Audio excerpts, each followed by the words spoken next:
ashimwe cyane yafashe Esiteri amugira umwamikazi afata Moridekayi amukura ku irembo nanjye yarantabaye amindurira amateka kandi na n'ubu aracyayahindura.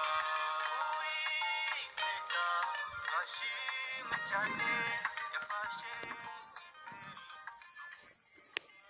Turongeye turabasuhuje. Imana ibane namwe aho muri hose, kandi Imana ikomeze ibagirire neza. Uwiteka akomeze abambike imbaraga, Umwami Yesu akomeze abatsindishirize, kandi akomeze ahaze kwifuza kwanyu, kandi ahaze kwifuza kwanyu kwiza, ariko kwifuza kubi ko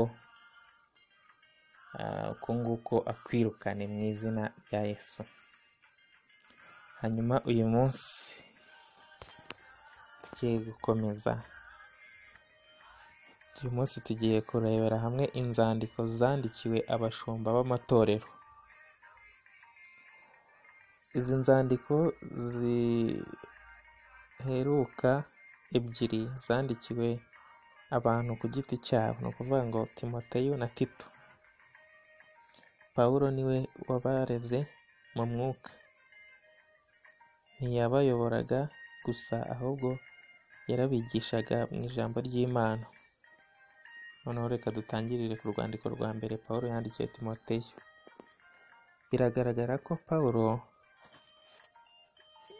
yongeraga inshingano kuri Timoteyo. Muri uru rwandiko yifuzaga kumwigisha kandi kumushishikariza, amwibutsa kwizera kwe, impano imurimo yahawe no kurambikwaho ibiganza. Pawulo kandi yabwiraga Timoteyo uko ibyo mu isezerano ryo mu Efeso bikwiriye kugenda, ahubwo Timoteyo yayoboraga ari pasitoro.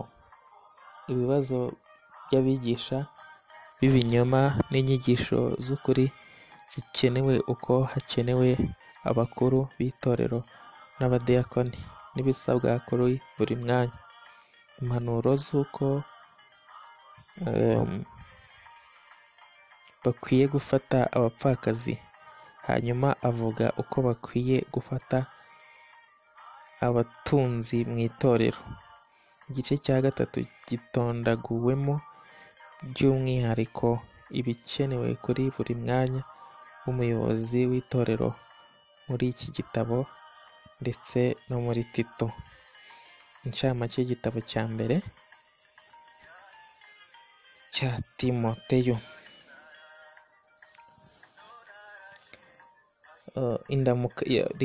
Indamukanyo, igice cya mbere umurongo wa mbere kugeza uwa kabiri. Kabiri, impanuro ku bijyanye n'imyizerere. Impanuro. Gatatu, impanuro ku bijyanye n'imisengere. Kabiri, 1-15.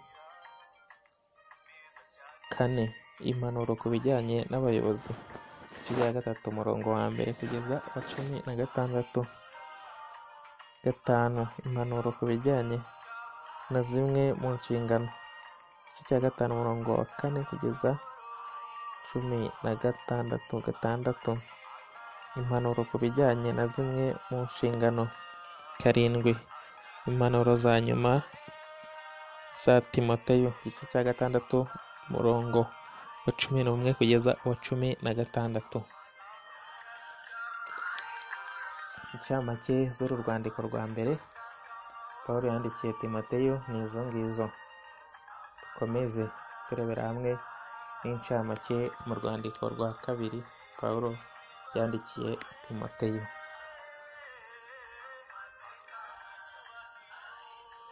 Urwandiko rwa kabiri rwa Timoteyo rukomeza rutanga impanuro, ariko kandi harimo impanuro zigenewe itorero.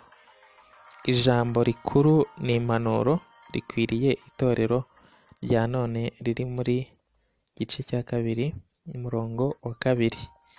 Ibyo wanyumvanye imbere y'abahamya benshi ubimenyeshe abagabo bo kwizera, bazabyigisha abandi. Muri icyo cyanditswe harimo ingamba z'Imana zo gutoza abigishwa.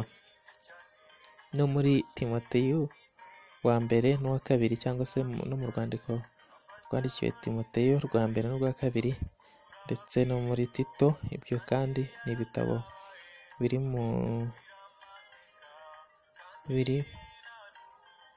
bashumba. Buri mushumba wese akwiye guhora asoma mu kwihugura.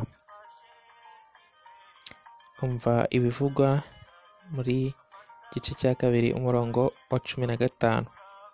Ujye ugira umwete wo kwishyira Imana nk'ushimwa, umukozi udakwiriye kugira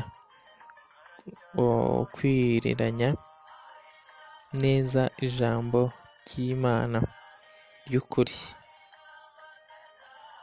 Nk'abashumba, umwe mu mihamagaro yacu ni ukwiga Bibiliya. Incamake y'igitabo. 1. Indamukanyo. Twisoma mu gice cya mbere umurongo wa 1 kugeza ku wa 2. 2.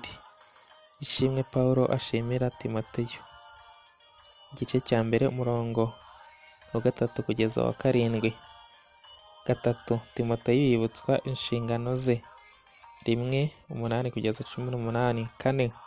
Imyifatire y'umugaragu wizerwa. Igice cya kabiri umurongo wa 1 kugeza uwa 26. 5. Ibyo umugaragu wizerwa akwiye kwirinda. 6. Gukangurirwa kubwiriza ijambo. Igice cya 4 umurongo wa 1 kugeza uwa 5. 7. Kugubwa neza k'umugaragu wizerwa. Igice cya 4 umurongo wa 6 kugeza uwa 18. 8. Indunduro n'intashyo. Igice cya 4 umurongo wa 19 kugeza uwa 22. Incamake z'urwandiko rwandikiwe Timoteyo rwa 2 nazo turazirangije. Hanyuma mu kanya turaza dukomerezaho n'urwandiko rwandikiwe Tito ndetse na Filemoni.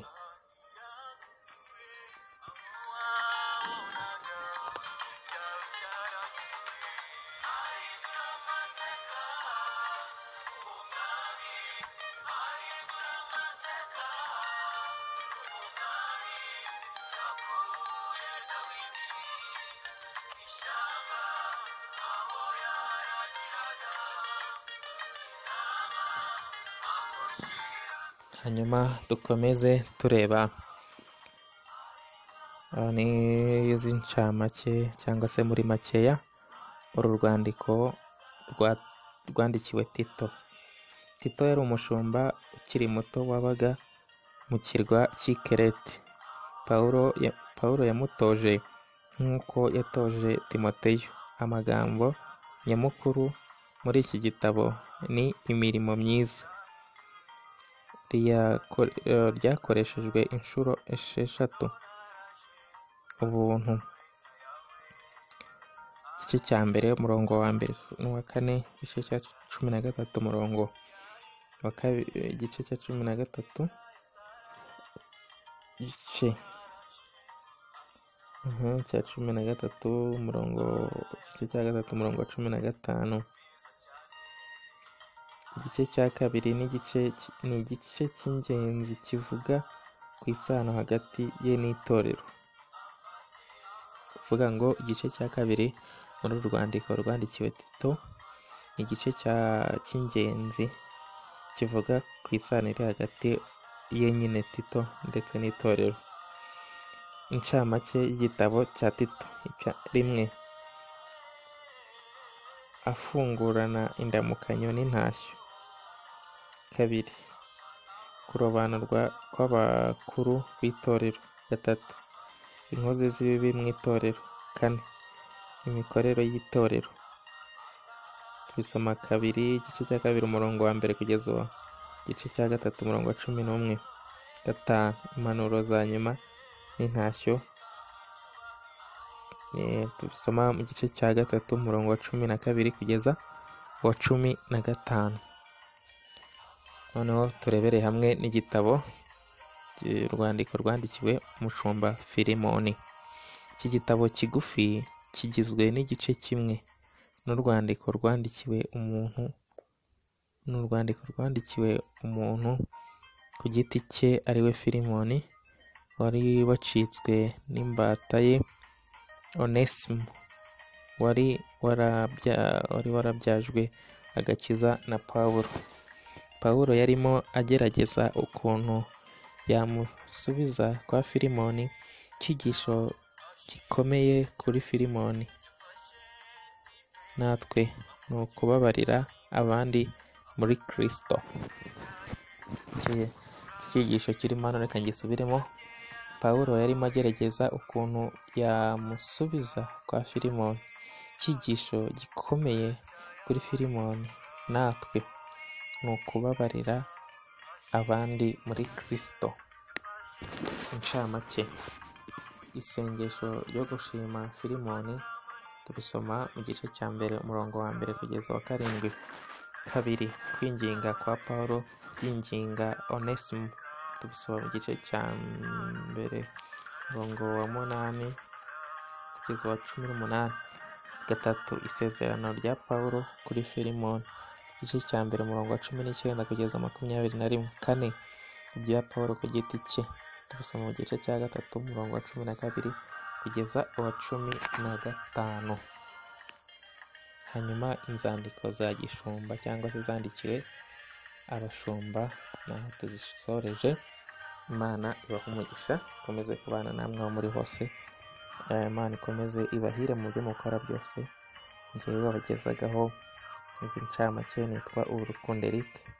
Ufite inyunganizi wanyunganira cyangwa se icyo wambwira wanyandikira kuri 078 23 70 nazisubiramo, wanyandikira kuri 078 cyangwa se ukampamagara 078 23 70 328. Murakoze cyane, Imana ibaha umugisha.